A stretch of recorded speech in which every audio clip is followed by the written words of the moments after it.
interim financial statements for the redevelopment agency. One is for the 9 months ended March 31st, and the other is for the 10 months ended April 30th, 2009.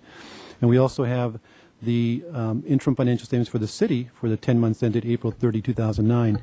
Those three items, we typically just answer questions. We don't have any prepared reports. And then the last item we have is the fiscal year 2010 recommended operating and capital budget. We're here to present to you some staff recommended adjustments. And if it's okay with the committee, we'd like to actually start with item number 4 and then just answer any questions on the other 3 items. So you want to start with 4? Item 4, please. That's fine. Sure, let's do that. I do have a couple questions. Okay.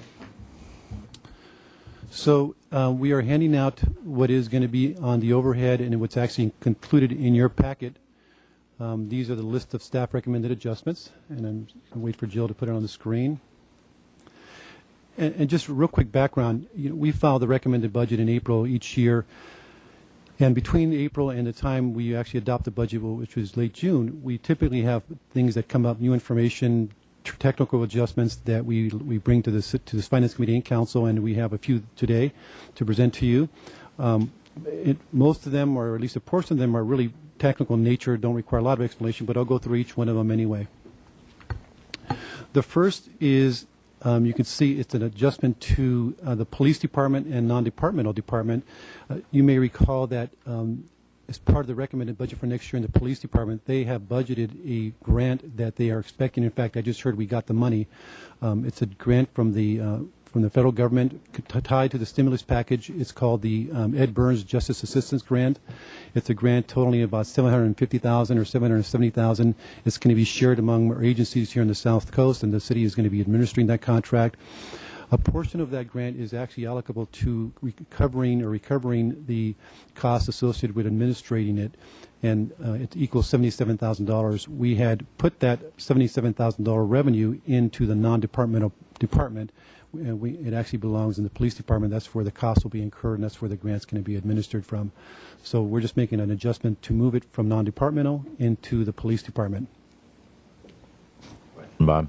Just on that specifically, this is not the COPS grant that is, we're looking for that money, the COPS money, which is also federal money, to fund up to 4 positions in the police department. This is not that grant, true? Ms. Falcone, that's correct. Okay. This is an entitlement grant. The other grant, which we're looking to fund 4 positions in the police department, is a competitive grant, and we're going to wait probably till September before we hear about that one.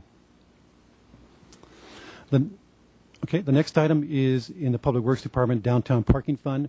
You may recall yesterday that when we talked about some of the adjustments that we're proposing to balance the general fund's budget, that we had proposed reducing funding to outside organizations of 8.4% across the board. One of those organizations is New Beginnings, and they are budgeted in non-departmental, and so we did lower the cost for that funding.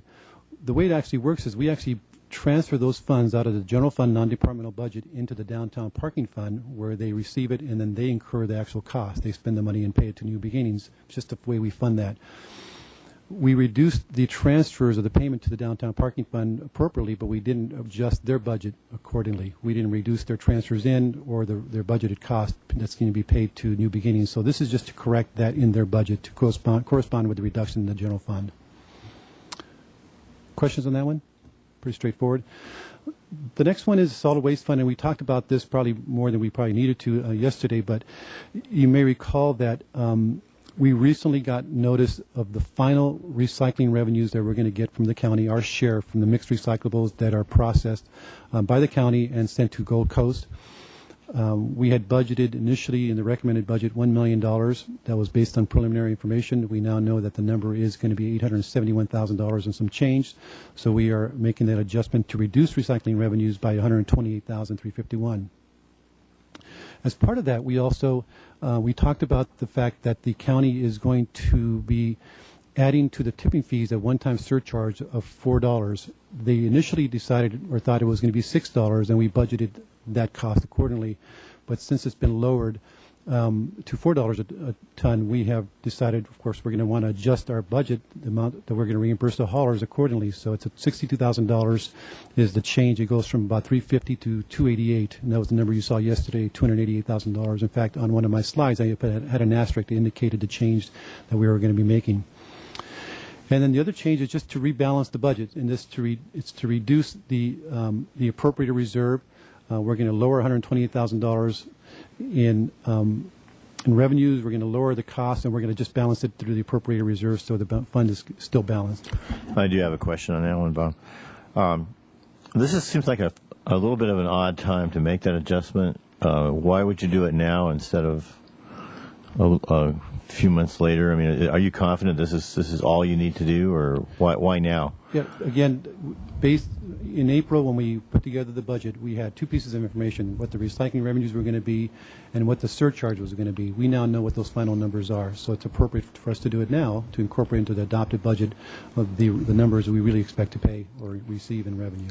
Rather than after July 1 when you do your final closing. Right. Well, it's not a matter of whether we close it or not. We know what the numbers are. It's a more accurate representation of what we expect to happen. All right.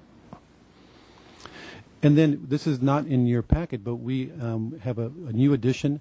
There is one item that we are going to be actually talking about on June 9th. The library, Irene Macias, the library director, she'll be talking about it in more detail. But as you know, that they had proposed to close the libraries on Mondays, across all libraries, and apparently the City of Goleta and the Friends of the Goleta Library have stepped up and come up with $50,000, actually $55,000 in additional donation revenues.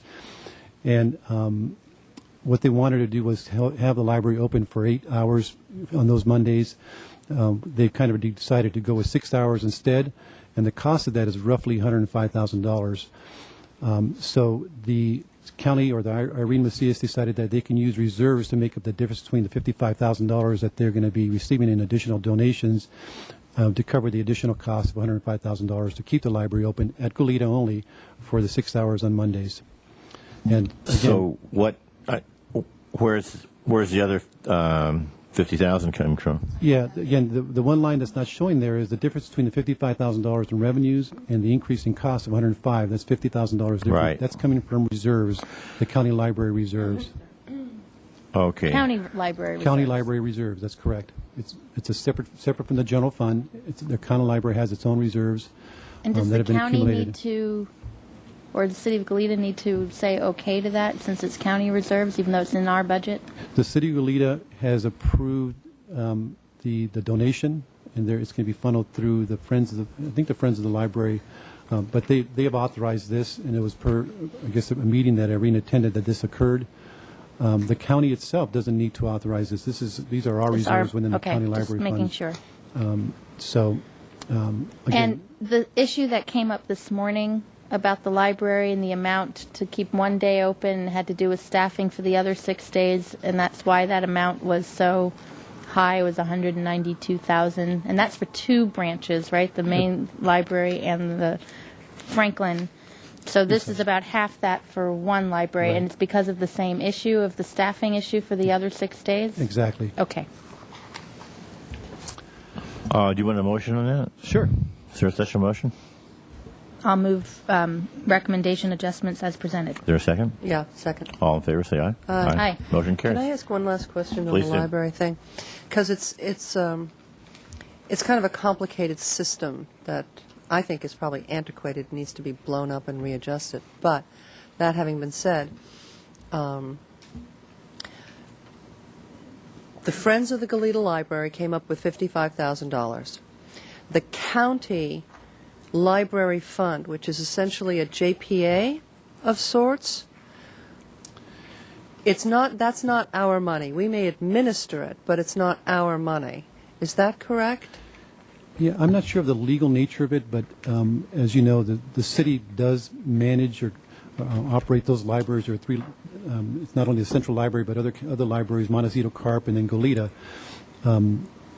We do get funding from the county. We also get funding, I believe, from what is called CSA number 3. But we get additional revenues for the operation of that library. So those monies are restricted. They can't be used for any other purpose than just for those libraries. But they have over time accumulated some reserves. But yeah, you're right. Those monies are in a sense restricted. I'm not sure what the legal nature is. Maybe Bob? Well, Mr. Chair, Councilmember Falcone, I think it's not a joint powers authority or agreement. It's really more of a contractual arrangement. And we have always, for many years, have had the liberty to budget any accumulated reserves as we see fit. Now, granted, in the past, there's never been the scrutiny on the service levels that there are now due to the budget constraints.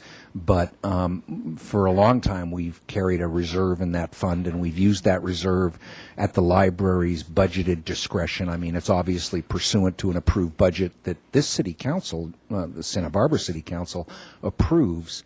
And that would include the use of those reserves for either collection materials or for operations. Okay, just for clarity's sake, the members of this contractual agreement, this partnership, if you will, is the City of Santa Barbara, the County of Santa Barbara, the City of Goleta, the City of Solvang. Did I leave anybody out? Carpinteria. Carpinteria, I thought they were their own system, but that's never mind that. The point is that the $50,000 that you're talking about using from reserves is not coming from our general fund reserves. It's coming from the reserves of this other encapsulated, restricted entity that is basically a partnership to run the libraries on the South Coast.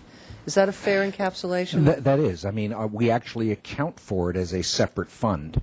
We have a separate fund, special revenue fund. I'm just trying to draw the distinction for the county. It's called the County Library Fund. It is not general fund reserves. And just so it's clear, the County Library Fund is a city fund that we call the County Library Fund. And typically what happens is we get an allocation from the county, and in some cases from the city of Goleta, and if we underexpend, then that drops to fund balance. Or if we get donations, that drops to fund balance. But it's a city fund that we call the County Library Fund, and we restrict it to those branches that we operate on behalf So of in the essence, county. it's another little enterprise zone where we have partners from outside the jurisdiction. Right. And one other clarification I wanted to make with regards to Councilmember Schneider's question.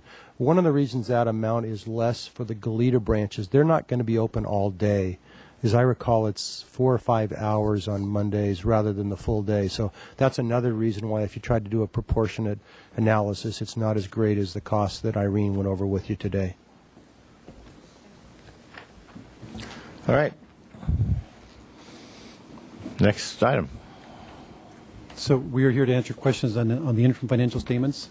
If I might, before we leave the fiscal 2010, one of the things that during the review sessions that the Finance Committee has held on the budget, on the first page of the agenda report, there's a list of the 3 items essentially that are topics, categories that the Finance Committee reviewed. One being the general fund revenue assumptions and projections, one being the capital program budget, and one being the departmental revenues and the proposed fees.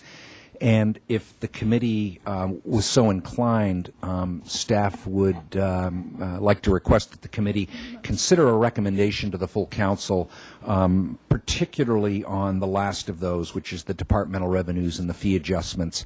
I think that the revenue assumptions and projections and the capital budget are basically were informational items.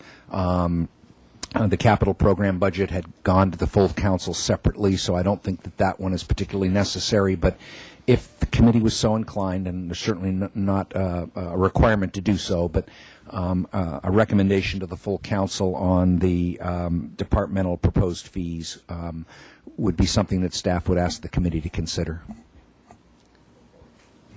Ms. Falcone. I don't know that I can do that, because I'm not in agreement with all of the proposed fees. If they were broken out, I could probably do it better. But in that you want just a blanket recommendation that what was proposed to us from all the departments in terms of fees and adjustments and so forth, I can't do that. Okay, I understand. Okay. Okay, so did you want some questions? Sure. Okay. Just a couple RDA. If I can find my notes here. I think I'm on maybe 2. I think I'm going back up to 1 and 2 now.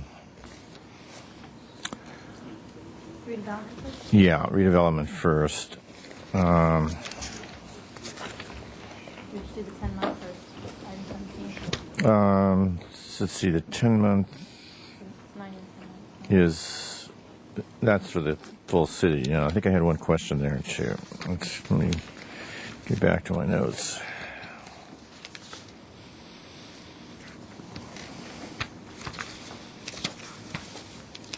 No, I'm okay on that. Is there a motion on that one? Yeah, go ahead. The page 5, item 17, this is the 10-month review. Fire Station 1 remodel, it looks like we went slightly over budget. Am I reading that right? And was there a particular, did we do something extra, or was it just a cost overrun, or what happened?